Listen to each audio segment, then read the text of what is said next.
మేము సైలెంట్ గా మా ఇళ్లలో మేము ఉందామో అన్నా నెలకు ఒకసారో వారానికి ఒకసారో విమానంలో వచ్చేసి ఒక గంట అతనికి ఇష్టమైనటువంటి అతనికి అనుకూలంగా మాత్రమే క్వశ్చన్లు అడిగేటువంటి నలుగురు రిపోర్టర్లు ఎవరినో దగ్గర పెట్టుకొని స్క్రిప్ట్ రాసిచ్చినటువంటి క్వశ్చన్లు మాత్రం అడిగించుకొని ఆ క్వశ్చన్లకి ఎవరో సలహాదారు రాసిచ్చినటువంటి స్క్రిప్ట్ ని విమానంలో బట్టి పడతా వస్తాడనుకుంటాను. ఆ బట్టి పట్టిన స్క్రిప్టే చదివేసి అంతకు మించి ఇంకొక క్వశ్చన్ అడిగినా సరే టైం చూసుకుని మందులు వేసుకోవడానికి టైం అవుతుంది అన్నట్టుగా టైం అయిపోతుంది, టాపిక్ డైవర్ట్ అయిపోద్ది అని చెప్పేసి అడిగినటువంటి ఎక్స్ట్రా క్వశ్చన్ ఈజీగా స్కిప్ చేసి వెళ్ళిపోతూ గెస్ట్ లెక్చరర్ కింద గెస్ట్ పొలిటీషియన్ గా ఏపీకి వస్తూ అప్పుడప్పుడు వచ్చి మాట్లాడతాడు.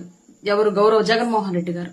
సరే వచ్చాడే అనుకోండి, వచ్చినప్పుడు రాజకీయంగా మాట్లాడొచ్చు, దాన్ని మేము ఎవరం కాదను. ఎందుకంటే అతను విపక్షానికి నేతగా ఉన్నాడు, కూటమికి ఆపోజిట్ గా ఉన్నటువంటి పార్టీ అది ఒకటే ప్రస్తుతం, అంటే కొంచెం పేరు గలటువంటి పార్టీ అది ఉంది కాబట్టి అతను ఆ పార్టీకి అధ్యక్షుడిగా ఉన్నాడు కాబట్టి మాట్లాడడాన్ని మేము ఎవరం కూడా వ్యతిరేకించాం.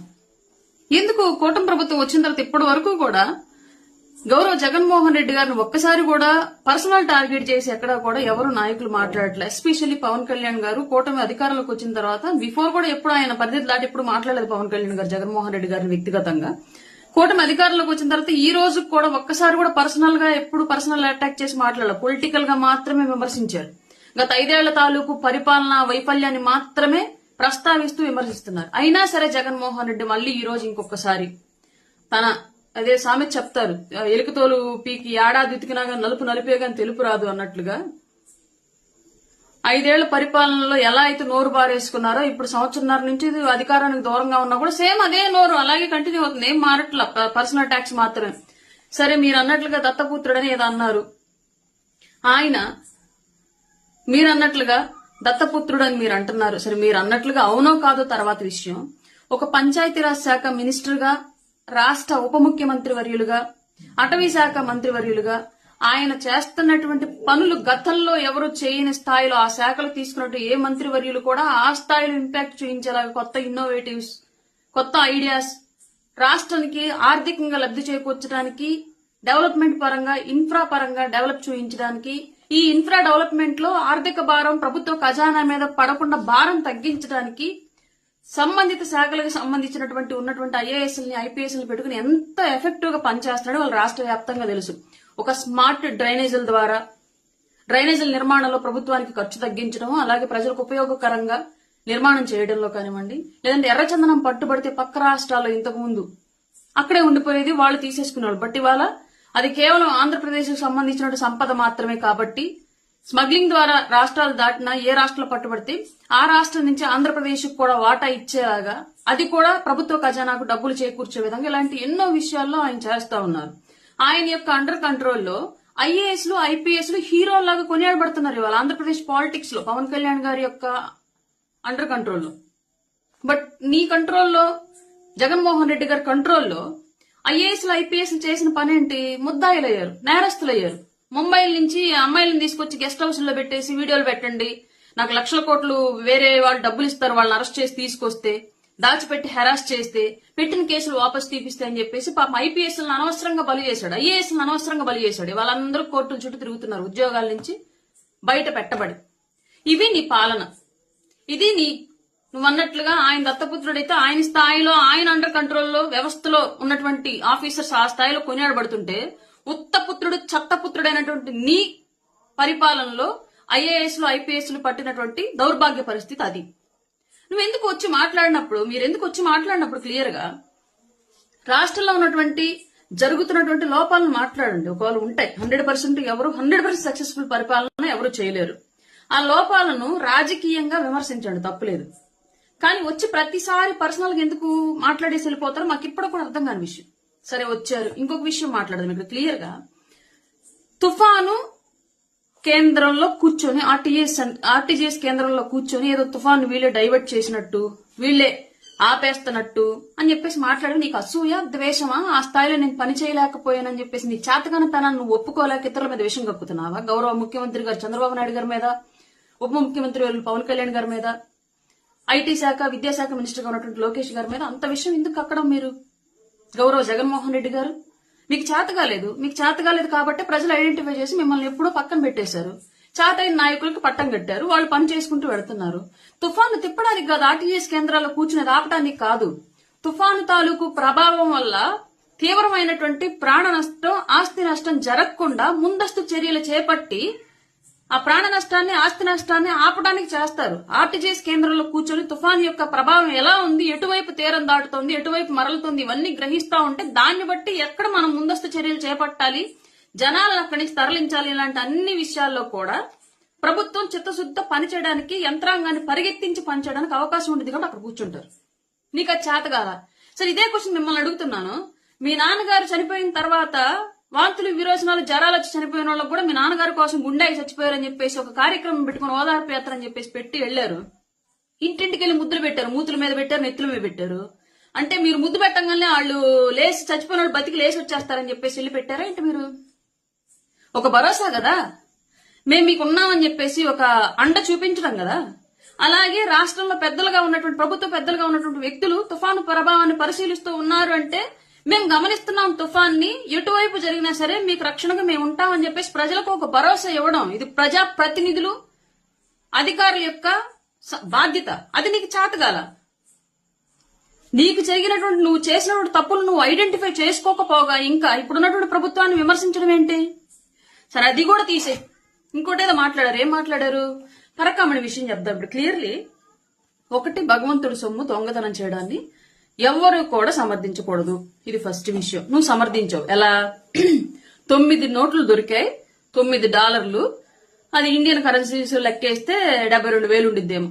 9 US డాలర్స్ 72,000 ఇండియన్ కరెన్సీలో ఏ విధంగా టర్న్ అవుతుందో నాకు అర్థం కాలేదు. నేను గూగుల్లో కూడా కొట్టి చూసా. ఒకవేళ నా లెక్క నాకు తెలిసిన నాలెడ్జ్ ఏమో తప్పేమని చెప్పేసి $809 వస్తుంది. గూగుల్ని అడిగినా కూడా $9 US యాజ్ ఆన్ డే ఈ రోజుకి. మరి నీకు ఏ రకంగా $9 72,000 అయ్యాయి? నీ అతి తెలివితేటలు ఎందుకు మా దగ్గర చూపిస్తావు వచ్చి ప్రతిసారి? ఎన్నిసార్లు చూసినా చెప్పాను కదా, మీరు మీడియా ముందుకు వస్తే, గతంలో కేఏ పాల్ గారు మీడియా ముందుకు వస్తే నవ్వొచ్చేది. ఇప్పుడు ఆయన అసలు కనిపించలేలే. మీతో రేసులో ఆయన ఎక్కడో వెనకబడి ఉన్నాడు. మీరే మమ్మల్ని నవ్వించడానికి, ట్రోలర్స్ కి, మిమర్స్ కి మంచి స్టఫ్ ఇవ్వడానికి వస్తున్నారు క్లియర్లీ. 72,000 ఏ లెక్కన అవుతాయి? అయిపోయింది, తీసేయండి. అసలు దొంగతనం చేయడమే తప్పన్న విషయాన్ని మీరు ఒక నాయకుడికి ఖండించాల్సింది పోయి దొంగలకు సపోర్ట్ ఏంటి? అసలు మీరు సమాజంలో ఏం నేర్పాలనుకుంటున్నారు రాబోయే జనరేషన్ కి? మొన్న ఎవరో బెట్టింగ్ లో చనిపోయి సూసైడ్ చేసుకొని చనిపోతే ఆ విగ్రహ ఆవిష్కరణకు వచ్చి అక్కడ ఇద్దరు తొక్కిచ్చేసి చంపేసి వెళ్ళిపోయారు ఆ పల్నాడు పర్యటనకి. వాళ్ళకి సపోర్ట్, బెట్టింగ్ లాడి చనిపోయిన వ్యక్తికి సపోర్ట్. అంటే రేపు పొద్దున ఆ విగ్రహం చూసినప్పుడు ప్రతిసారి ఆ ఊర్లో ఎందుకు చనిపోయాడు అంటే బెట్టింగ్ గాడు చనిపోయాడు, ఈ విగ్రహం ఆవిష్కరణకి మాజీ ముఖ్యమంత్రి జగన్మోహన్ రెడ్డి వచ్చాడని చెప్పేసి చెప్తా ఉంటే పిల్లలు ఓహో బెట్టింగ్ లాడటం పెద్ద విషయం కావాలా, అందుకే వచ్చాడు అని చెప్పేసి బెట్టింగ్లు నేర్చుకోవాలా? ఇప్పుడు పరకామణి దొంగతనం జరిగితే 14 కోట్ల ఆస్తి శ్రీవారికి రాశారు అని చెప్పేసి వదిలేయలేదు, రాపించుకున్నారని చెప్పేసి ఏదో తప్పుగా గవర్నమెంట్ తప్పు చేసినట్టు చెప్తా ఉన్నారు క్లియర్లీ. కానీ విచారణలో అతను చెప్పిన విషయం ఏంటి? ఎవరైతే ఆ దొంగతనం చేసిన వ్యక్తి అయితే ఉన్నారో అతను చెప్పినటువంటి విషయం ఏంటి? నాతో 160 కోట్ల రూపాయల ఆస్తులు వైసీపీ నాయకులు రాయించుకున్నారు అని చెప్పి క్లియర్ గా అతను విచారణలో చెప్పాడు. 160 కోట్లలో 14 కోట్ల రూపాయలు తిరుపతి దేవస్థానానికి ఇచ్చి మిగతా 44 కోట్ల రూపాయలు మీ జోబుల్లో వేసుకొని శ్రీవారి హుండీకి 14 కోట్లు, 144 కోట్లు వైసీపీ హుండీకి వెళ్లిపోయి ఇప్పుడు దొంగలను సపోర్ట్ చేస్తున్నారు. అంటే ఇప్పుడు మీరు దొంగలను సపోర్ట్ చేస్తున్నారు, బెట్టింగ్లను సపోర్ట్ చేస్తున్నారు. బాబాయ్ హత్య కేసులో అరెస్ట్ చేయడానికి వచ్చినటువంటి సిఐడిని వెనక్కి పంపడం ద్వారా నేరస్తులను కాపాడుతూ హత్యలు చేసే వాళ్ళని సపోర్ట్ చేస్తున్నారు. అనంతబాబు లాంటి వ్యక్తిని వెంటేసుకొని తిరగడం ద్వారా హత్యలు చేసే వాళ్ళని సపోర్ట్ చేస్తున్నారు. దళితులను చంపే వాళ్ళని సపోర్ట్ చేస్తున్నారు. స్మగ్లింగ్ చేసే వాళ్ళని సపోర్ట్ చేస్తున్నారు. గంజాయి పండించే వాళ్ళని సపోర్ట్ చేస్తున్నారు. అసలు మీరు సమాజానికి ఏం నేర్పాలనుకుంటున్నారు ఒక రాజకీయ నాయకుడుగా? అంటే ఆంధ్రప్రదేశ్ లో మీ వైసీపీ పార్టీని అనుకూలించేటువంటి తల్లిదండ్రులందరూ చిన్నప్పటి నుంచి పిల్లల్ని ఏది మంచి ఏది చెడు అని చెప్పేసి రాముడు మంచి బాలుడు అని ఇట్లా చెప్పుకుంటూ పెంచినటువంటి పిల్లల్ని మీ జెండా పట్టించి దొంగతనం రైటు, హత్యల రైటు, బెట్టింగ్ల రైటు, స్మగ్లింగ్ రైటు, గంజాయి రైట్ అని చెప్పాలా? ఇదే మీరు సమాజానికి ఇవ్వాలనుకుంటున్నటువంటి సంకేతాలు? ఇట్లాంటి బుద్ధులు మీ దగ్గర పెట్టుకుని మీరు రాజకీయాల్లోకి వచ్చి రాష్ట్రాన్ని నాశనం చేద్దామని చెప్పేసి కంకణం కట్టుకున్నారా? ప్రజలు గ్రహించి మిమ్మల్ని పక్కన పెట్టారు కాబట్టి ఇప్పటికే ఆ అక్కసు పోలేక ఈ రోజు కూడా కూటమి ప్రభుత్వం మీద పవన్ కళ్యాణ్ గారి మీద విషం కక్కుతున్నారా? ఈ రోజు ఆయన క్లియర్లీ చిత్తూరు జిల్లా వేదికగా డీడీఓ కేంద్ర కార్యాలయాల్ని రాష్ట్ర వ్యాప్తంగా విర్చువల్ ఓపెనింగ్స్ ద్వారా ఓపెన్ చేశారు. తద్వారా డివిజన్ స్థాయిలో కూడా పంచాయతీరాజ్ కానివ్వండి, రూరల్ డెవలప్మెంట్ కానివ్వండి, వీటన్నింటిలో ప్రజలకి సౌలభ్యం ఏర్పడుతుంది. ప్రతిదానికి జిల్లా కలెక్టర్ ఆఫీసుకు పరిగెత్తాల్సిన అవసరం లేకుండా ప్రజలకు అందుబాటులోకి పరిపాలన వెళ్ళింది, అభివృద్ధి వెళ్ళింది, వాళ్ళ సమస్యలకు పరిష్కారం వెళ్ళింది. ఐఏఎస్లు, ఐపీఎస్లు చదవాలి అని వాళ్ళ కోసం ప్రిపేర్ అవుతున్నటువంటి గ్రూప్ 1 ఎవరైతే ఉన్నారో వాళ్ళందరికీ కూడా ఈ రోజు ఇంకొక హైయర్ పోస్టింగ్ దక్కింది ప్రతి చోట డివిజనల్ స్థాయిలో. ఇదంతా భవిష్యత్ తరాలకు ఉపయోగపడే అంశం. ఇవి పవన్ కళ్యాణ్ గారి పరిపాలన ఆయన చేసి చూపిస్తున్నవి రాష్ట్రంలో. నీ పరిపాలన ఏంటి? ఐఏఎస్లు, ఐపీఎస్ని స్కామ్ల్లో ఇరికించి ఆడపిల్లలను తీసుకొచ్చి గెస్ట్ హౌస్ లో పెట్టించేసి వీడియోలు పెట్టండి, ఫోటోలు పెట్టండి అంటవా? ఇదా నీ పరిపాలన? ఇట్లాంటి దౌర్భాగ్య పాలన చేసింది కాక ఇంకా మళ్ళీ పవన్ కళ్యాణ్ గారిని క్వశ్చన్ చేయడం, పర్సనల్ గా అటాక్ చేయడం. ఇంత చేసి నువ్వు తెలివిగా ఎవరైతే దొంగతనం చేశారో దొంగతనం చేసినటువంటి వ్యక్తిని వెనకేసుకొని వచ్చి అదొక మంచి పనిలాగా దాన్ని ప్రభుత్వం ఏదో తప్పుగా అరెస్ట్ చేసింది అన్నట్లుగా చెప్పినటువంటి నువ్వు ఆ రోజు ఫిర్యాదు చేసినటువంటి సతీష్ కుమార్ ఎవరైతే ఉన్నారో అతను హత్య జరిగింది, ఆ విషయం గురించి మాట్లాడావా? లేదంటే నీకు బాధ్యత లేదా? మొన్నటి వరకు మీ పార్టీకి సంబంధించిన అధికార ప్రతినిధులు, నాయకులేమో కూటమి ప్రజలు చేసి చంపేసింది, అతను ఆత్మహత్య చేసుకున్నాడు, ఒత్తిడి చేశారని చెప్పేసి మాట్లాడతారు. నువ్వు ఇవాళ వచ్చి దొంగకు సపోర్ట్ చేస్తున్నావు తప్ప ఒక నిజాయితీ పరుడైన ఆఫీసర్ హత్య జరిగింది దాని గురించి నువ్వు మాట్లాడలా. ఎందుకంటే చేసింది ఎవరు నీకు తెలిసే ఉండొచ్చు. వీటన్నింటి గురించి మాట్లాడవు. నీకు కావాల్సింది ఏంటి? కన్వీనియంట్ గా కూటమి మీద బురద జల్లేసి వెళ్ళాలి అంతే. నీకు కావాల్సినట్టు కన్వీనియంట్ గా మాట్లాడేసి ప్రెస్ మీట్ పెట్టి నీకు కన్వీనియంట్ గా ఉండేటువంటి 4 రిపోర్టర్లను కూర్చోబెట్టుకుని ఇంకెవరన్నా మళ్ళీ ఇచ్చినటువంటి క్వశ్చన్ పేపర్ కాకుండా ఎక్స్ట్రా క్వశ్చన్ అడిగితే స్కిప్ చేసేసి కేవలం కూటమి మీద బురద జల్లటమే నీ పని. నెయ్యి కల్తీ గురించి మాట్లాడావు. సిట్ వేయాలని అడిగింది మీరే, సిట్ వేశారు. సిట్ క్లియర్ గా రిపోర్ట్ ఇచ్చింది. అసలు బోలేబాబా డైరీ అనేటువంటి ఒక డైరీ పాలే కొనలేదు, అయినా నెయ్యి సప్లై చేసింది.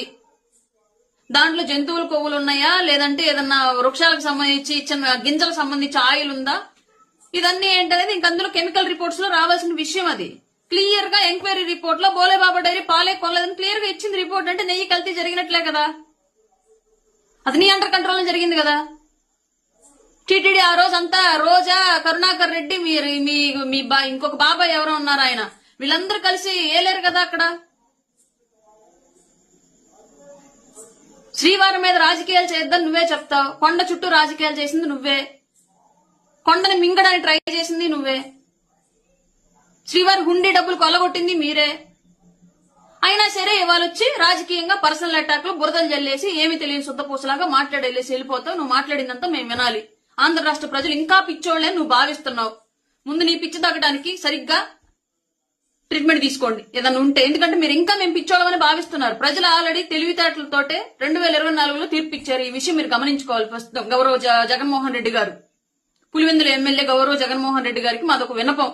దయచేసి ఆంధ్ర రాష్ట్ర ప్రజలకు మీరు కట్టినటువంటి కళ్ళకు కట్టినటువంటి గంతలన్నీ తొలగిపోయాయి. వాళ్ళు క్లియర్ గా ఉన్నారు వాళ్ళ విజన్ లో, వాళ్ళ ఆలోచనలో. వాళ్ళు కూటమి ప్రభుత్వం కూడా ప్రజల కోసం ఏం చేయాలో చాలా క్లియర్ గా ఉంది. క్లారిటీ లేనిదల్లా మీ దగ్గరే. రాజకీయ నాయకుడుగా ఎలా ఎదగాలనుకుంటున్నారు? అసలు మీరు సమాజంలో ఒక యువతలో ఎలాంటి క్వాలిటీస్ ని ఎంకరేజ్ చేయాలనుకుంటున్నారు? హత్యలు, దొంగతనాలు, బెట్టింగ్లు, స్మగ్లింగ్లు, గంజాయిలు ఇలాంటివి ఎంకరేజ్ చేయాలనుకుంటున్నారా? లేదంటే ఏదైనా నీతి నిజాయితీ వైపు, చదువుల వైపు, ఉద్యోగాల వైపు మళ్లించాలనుకుంటున్నారా? ఫస్ట్ మీరు డిసైడ్ చేసుకోండి. మీ ఎజెండా ఏంటో ప్రజల ముందు పెడితే ఆ ఎజెండా నచ్చిన వాళ్ళు ఓట్లేస్తారు. ఎందుకంటే గతంలో మీ ఎజెండా నచ్చక 2024లో మీకు ఓటమి చూపించారు ప్రజలు. ఇప్పుడన్నా సరే మీ ఎజెండా మార్చుకొని రండి, అదే ఎజెండాతో రాకండి. ఇది రిక్వెస్ట్ ఆంధ్రప్రదేశ్ పౌరురాలిగా. ఫాలో చేయొచ్చు కదా అండి ప్లీజ్, ఫాలో చేయొచ్చు కదా అండి ప్లీజ్. అందరికీ నమస్కారం. మీరు వీడియో చూస్తున్నారు కానీ సబ్స్క్రైబ్ చేసుకోవడం లేదు. సబ్స్క్రైబ్ చేసుకోండి, మాకు సపోర్ట్ చేయండి.